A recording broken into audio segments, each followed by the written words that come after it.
All right, welcome back.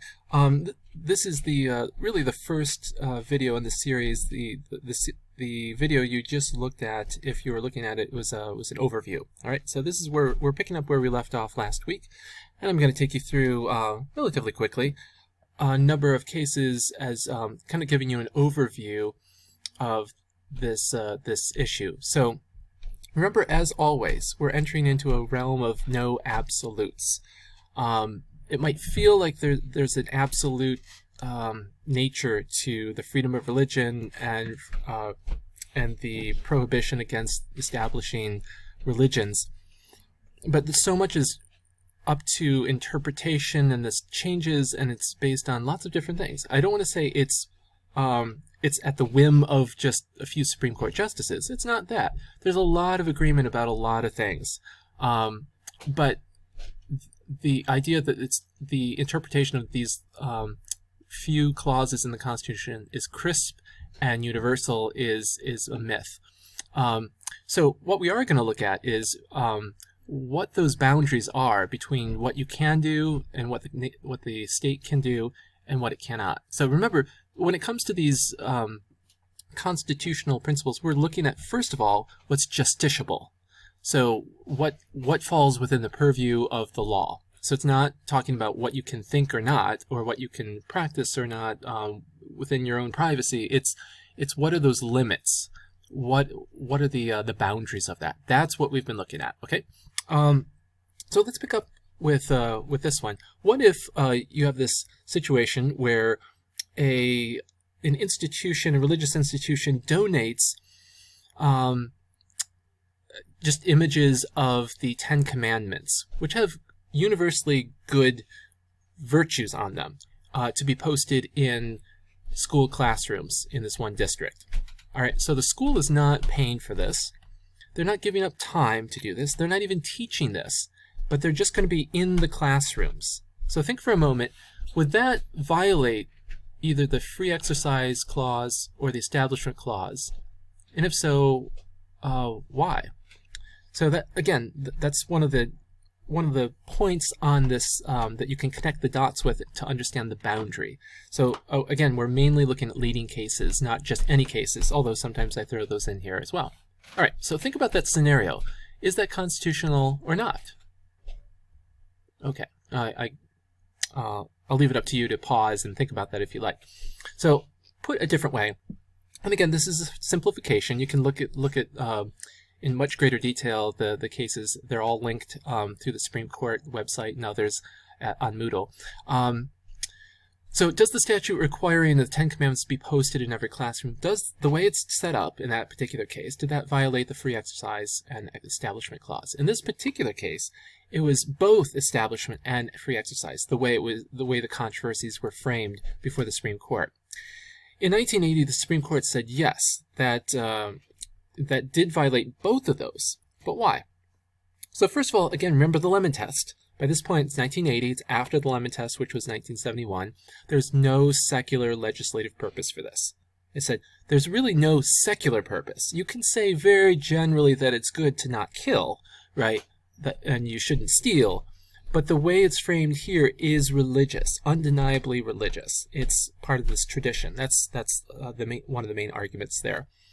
It's tied to a religious ideology, even though those virtues are more or less universal, right? They also go on to say that the Ten Commandments is clearly religious and the government cannot promote religion. And on that tie, because of that tie, it's different. So if these were virtues from the French Revolution, a very secular kind of position, or even a philosopher, that would be kind of different because it's not tied, directly to a religious tradition. But of course, the Supreme Court doesn't work in hypotheticals, so they didn't say if this then that it would be okay. They sometimes might allow themselves to think about it a little bit, but they don't go into great detail. They don't entertain those hypotheticals in these opinions. They also said that the fact that the government school district did not pay any money is immaterial. It's the principle behind this, not the money, that's most important. Oh, by the way, did you like how that oh, sorry.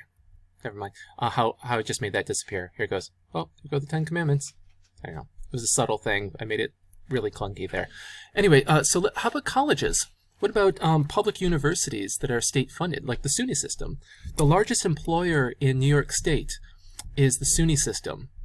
And so, this is no small thing if this has to do with, if we're looking at the Constitution. So I'll give you an example here that came before the Supreme Court.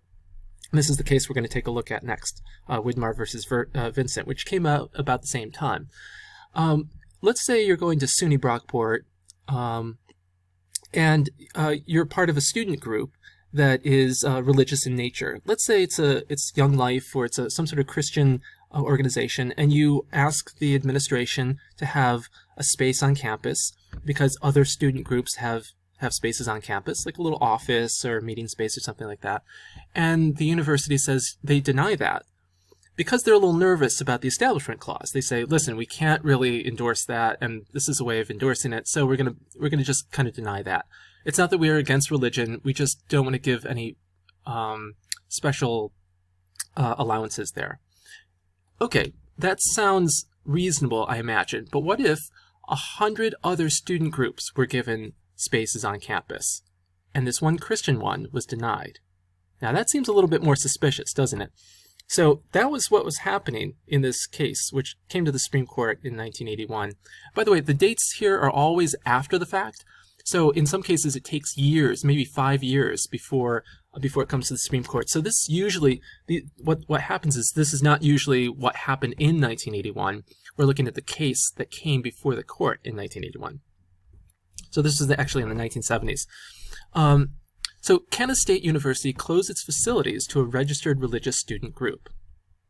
And the answer is no. And of course, one of the important things for us is answering why. It's not so much just what they say, because these things do change. The opinions are overturned. But why? It's the reasoning that I want you to take a look at. The primary effect is, according to the majority opinion, the primary effect is prohibiting free exercise of religion, not aiding. And even though it was concerned, of course, about the establishment, it went too far. It did not treat this group fairly, says the opinion of the court. 100 other student groups on campus, and they restricted this. So they should actually make special provisions for a case like this, because religion is a little different than, say, a sports group, right? So it's kind of an interesting little balancing act that public universities have to engage in.